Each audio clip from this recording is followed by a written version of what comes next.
पेनमध्ये भाजप महायुतीने गड राखला. नगराध्यक्षपदी प्रीतम पाटील यांची हॅट्रिक.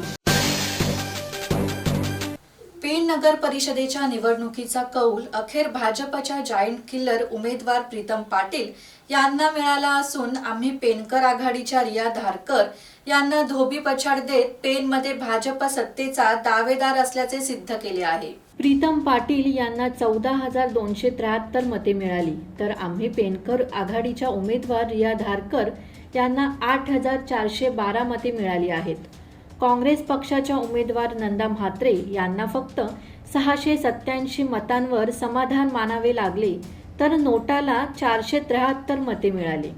भाजपच्या प्रीतम पाटील यांनी 5,861 मतांनी आघाडी घेत विजय मिळवत तिसऱ्यांदा नगराध्यक्ष पदावर विराजमान झाल्या आहेत. किरण बांधनकर, संवाद मराठी लाईव्ह, पेन. श्री गणपती संस्थान महड, तालुका खालापूर, जिल्हा रायगड. श्री वरदविनायकाच्या भक्तांसाठी भक्त निवासाची सोय, स्वच्छता आणि 24 तास गरम पाणी. सीसीटीव्हीची नजर. आगाऊ नोंदणीसाठी संपर्क करा 02192 26 69 12 72 76 47 38 54.